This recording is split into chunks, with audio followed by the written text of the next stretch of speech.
જય શ્રી રામ મિત્રો, good morning ને ઉઠીને ઘડિયાળમાં જોયું તો 8:30 થઈ ગયા હે ને ખાયકા ભાઈકો નાવા ને નાઈ ધોઈને ફ્રેશ થઈને ટાઈગર કાઢી નીકળજો મહાદેવના દર્શન કરવા.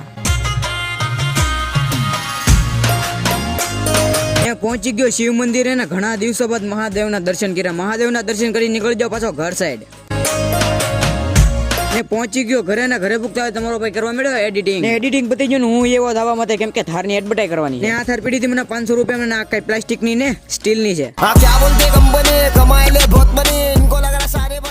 થાર નું કામકાજ પતાવીને ટાઈગર ગાડી નીકળજો દુકાન સાઈડ ને પહોંચી ગયો દુકાને ને દુકાને પૂછતા હોય હાર્દિક ના ઘરે જોતે હે પ્રભુ મિત કાકા ને પરિયો તો રમતા હતા ફ્રી ફાયર. પરિયો તો હતાવા મળ્યો ને મિત કાકા તો શરમાઈ જાય જયારે તો વિડીયો માં કાર્ય આવ્યા જ ન હોય ને એની જેમ ને તા મિત કાકા ની વિકેટ ઉપડી ગઈ એટલે મિત કાકા ને કરીને લોક એ ફ્રી ફાયર જોઈને નીકળજો ઘર સાઈડ. ઘરે પૂગ્યો તો વરસાદ અંધારો ને ડ્રેગન કાઢી નીકળજો કાળ ભેરો દાદાના દર્શન કરવા ને પહોંચી ગયો મંદિરે ને દાદાના દર્શન કરીને બ્લોગ અહીં કે તમે સબસ્ક્રાઇબ કરવાનું ન ભૂલતા. બાય.